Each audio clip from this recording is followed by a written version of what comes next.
今回の動画では機器契約4のイベント報酬として実装される医療オペレーター。ルート OK、 装備も異常なし、出発。医療オペレータートゥイへの紹介及び解説を行っていきます。お前がドクターか。みんなドクターってやつが一番の物知りって言ってたから、それを確かめさせてもらおう。トゥイエはサルゴン出身のフォルテ人で、ロドスに加入する前はサルゴンにあるとある有名な貿易会社に勤めていました。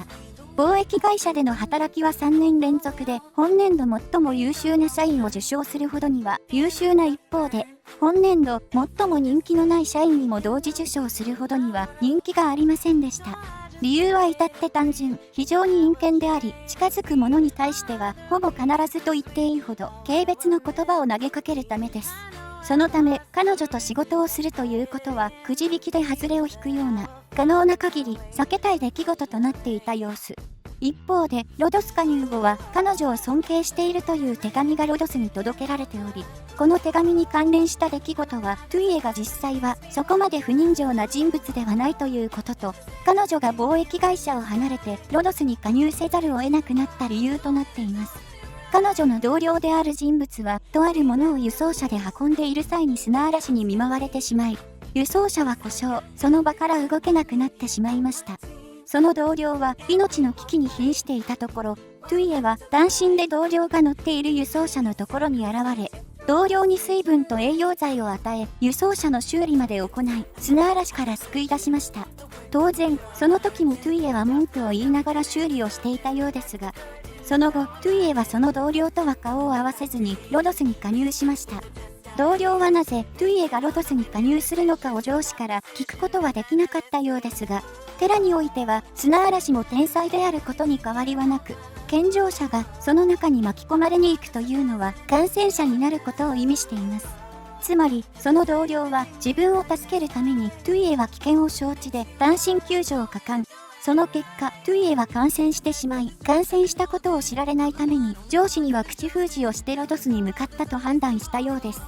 これが事実かどうかは不明ですが、トゥイエが実際に感染者であることや、砂嵐に巻き込まれた後に会社からの紹介で会社を退職し、ロドスに向かっていることから、おそらくその同僚の考え通り、砂嵐で感染者になってしまったものと思われます。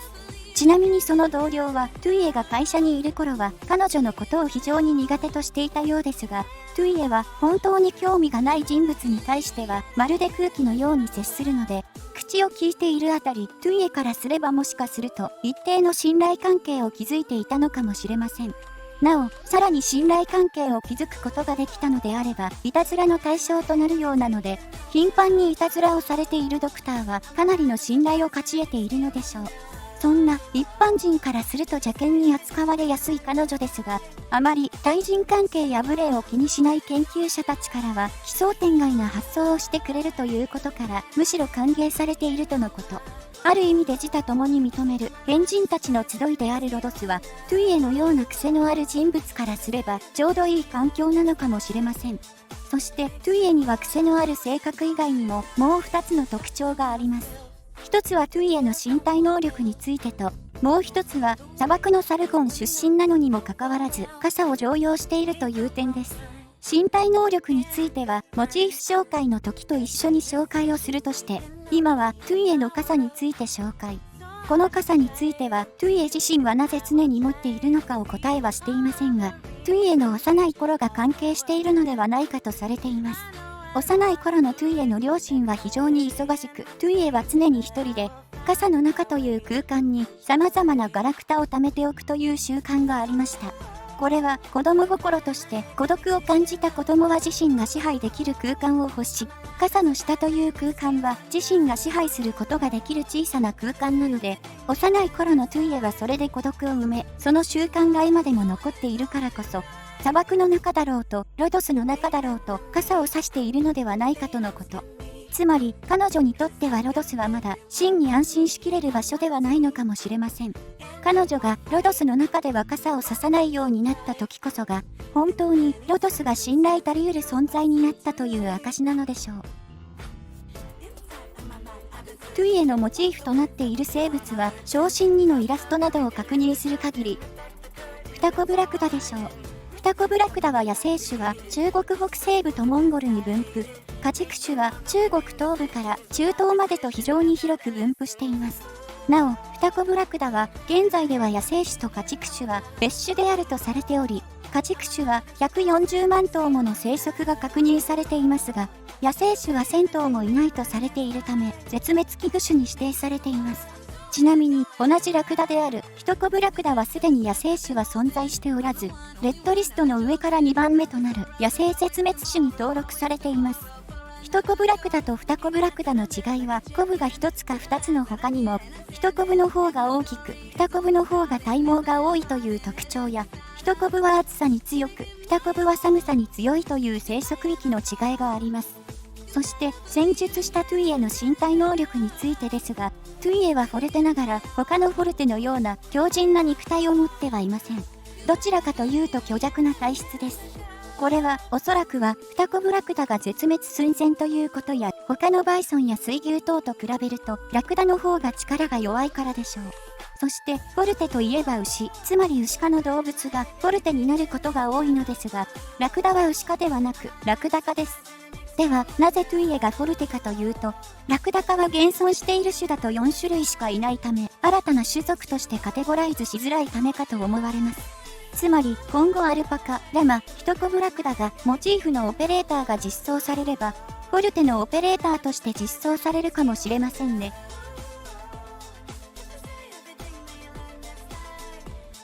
医療のプロ。まさか私がそんな風に呼ばれるようになるとは。とにかく今まで通り任務をこなせばいいんだな。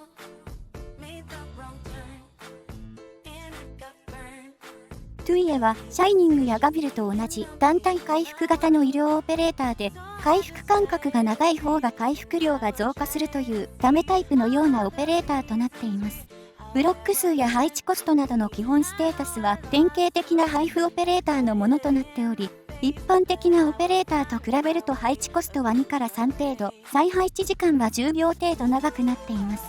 そのため、トゥイエを運用するのであれば、潜在強化はほぼ必須です。HP や攻撃力などのステータスは同じ545単体医療オペレーターであるワルファリンとサイレンスのちょうど中間のような数値となっており、HP と防御力はワルファリンよりも高く、攻撃力はサイレンスよりも高くなっています。ややステータスが特殊なフォリニックを除けば、おおむね団体医療として平均的な性能になっていると言えるでしょう。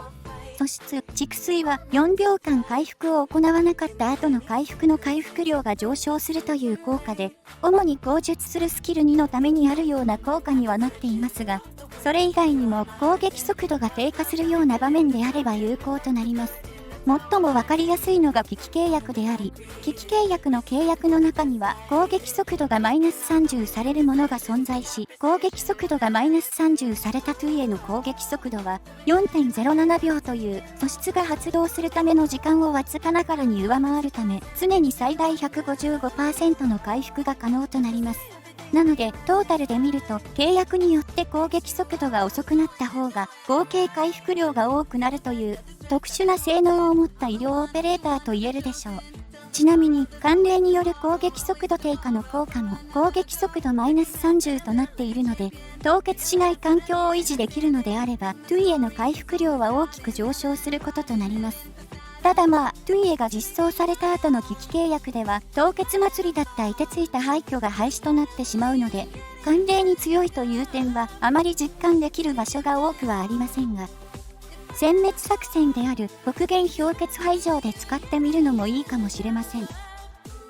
ゥイエの潜在強化による効果は、コストマイナス1、再配置時間マイナス10秒、コストマイナス1、素質強化、コストマイナス1となっており、戦術したように典型的な配布オペレーターの強化内容となっています。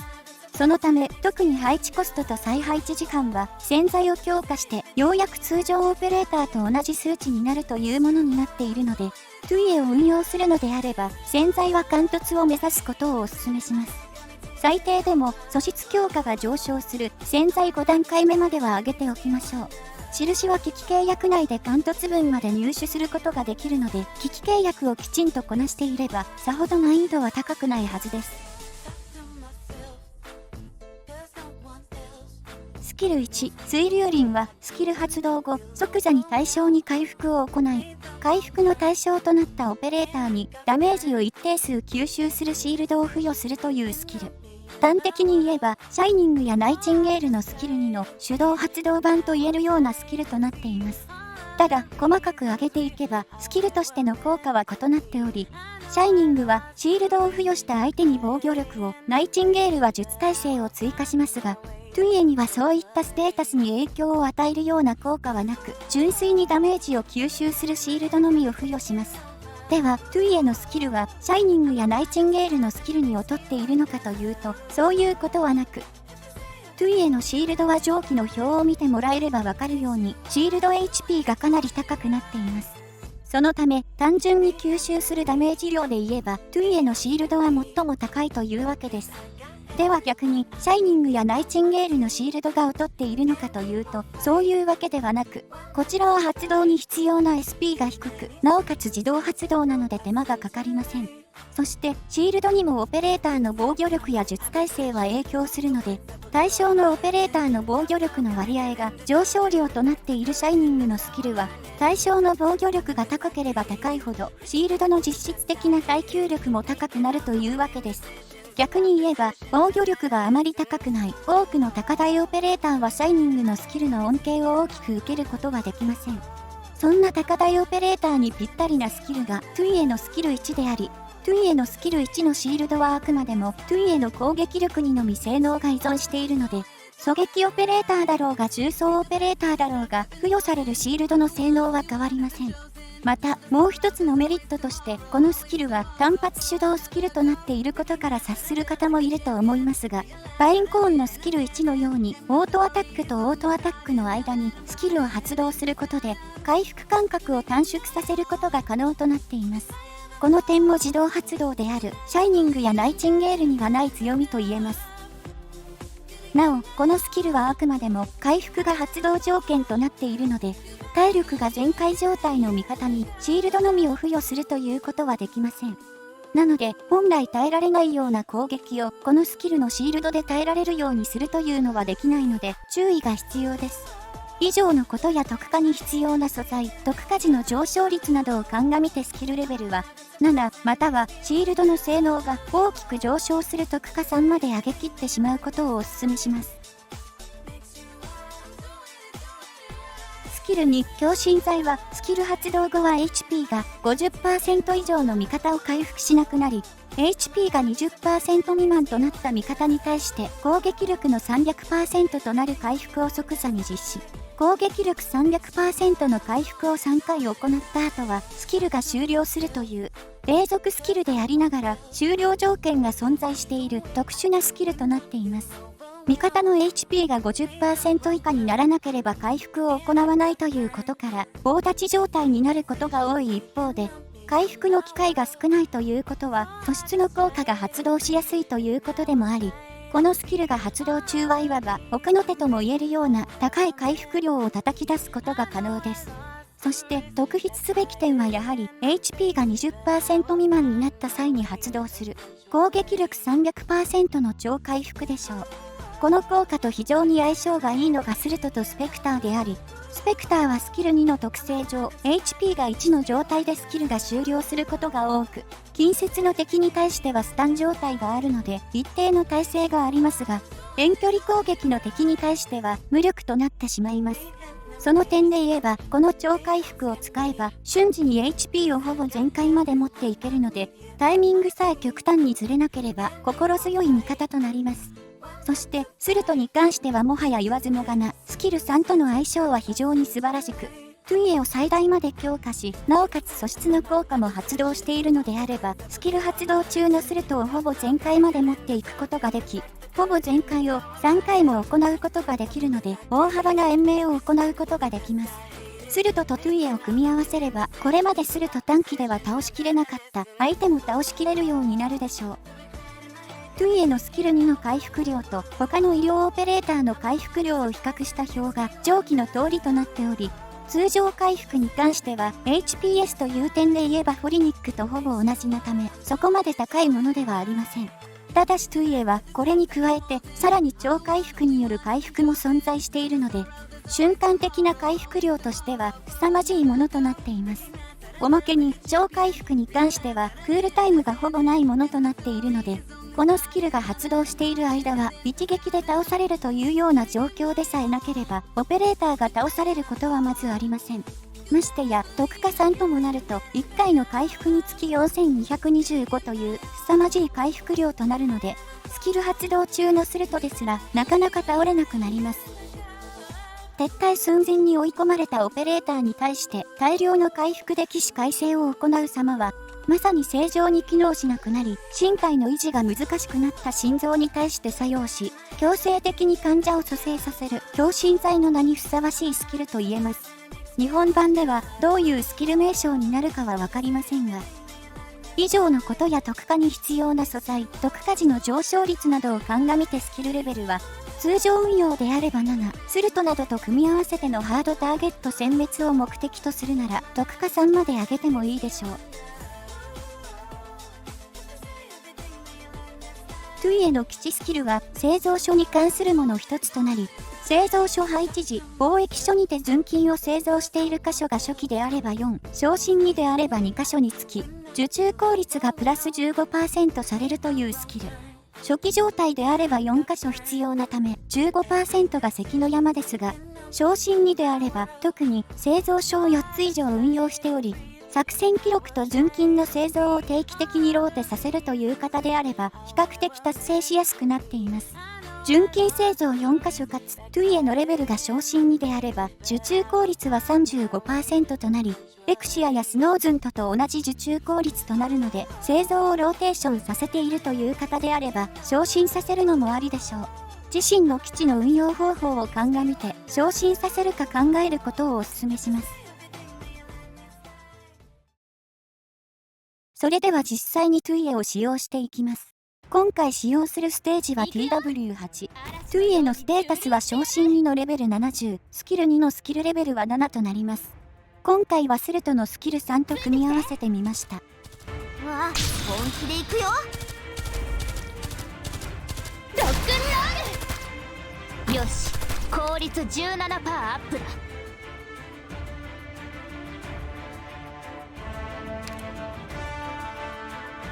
悪くない場所だ。私に指図する。これかもな。わあ、みんなこっち来て。全員の行動力を奪う。それでいいだ。スキル発動後はこのようにトゥイエは HP が 50% 以下の味方しか回復しなくなり、自身の周りに3つの水砲が出現。水砲は超回復を行うことで消滅します。ご覧のようにスルトの HP が回復時スキルレベル7ですら3分の1ほど回復していることが確認できます。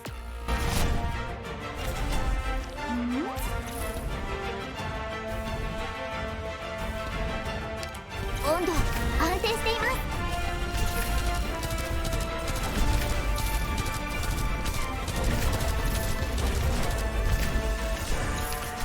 分かった。目を凝らせ。これこそがイベリアのデストレッツァ。少し暑いかもしれません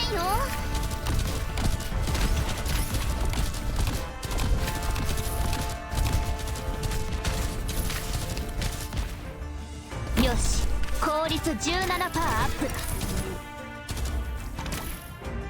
だ。行くよ。みんな助けに来たよ。ロックンロール。私に指図するな。死ね。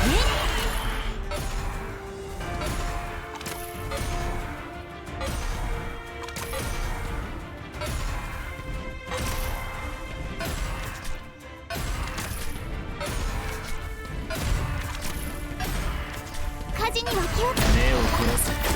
これこそがイベリアのデストレッツァ。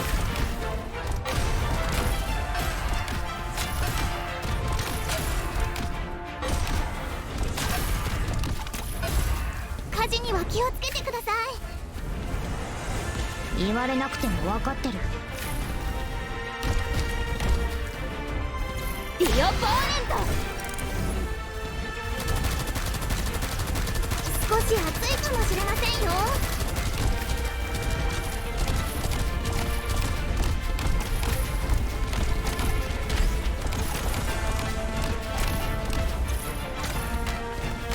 改良した装備のテストだ。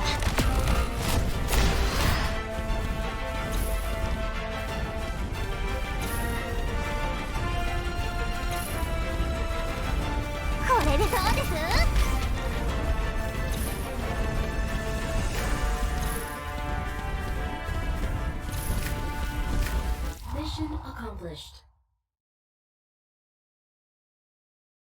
どうして争いは終わらないんでしょう。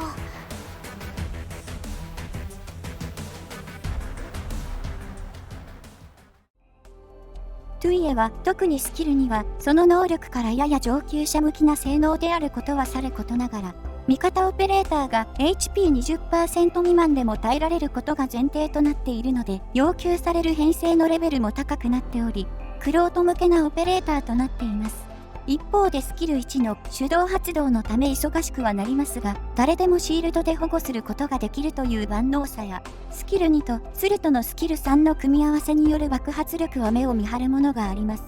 また、攻撃速度が低下することによって逆に回復力が増加するという点も面白い要素でしょう。ただ、攻撃速度はサイレンスやアンジェリーナによって簡単に変わってしまうので、その点には注意が必要ですが、総じてこれまでの機器契約で配布されたオペレーターと同じくやや癖があるものの、光る場面では光る、そんなオペレーターとなっています。手持ちの基礎戦力を上げてくれるようなオペレーターではありませんが、戦術や対応できる幅を広げてくれるオペレーターではあるので、育てておいてもいいかもしれません。以上でトゥイエの紹介及び概説を終わります。この動画が良ければ動画制作の励みになるので、チャンネル登録やグッドボタンを押していただけると幸いです。ご視聴ありがとうございました。私が背負ってる装置が珍しい。じゃあちょっと来い。手をここに。その驚いた顔は傑作だな。吹き出したのは何かって？ただの水だ。混ざってるものは秘密だ。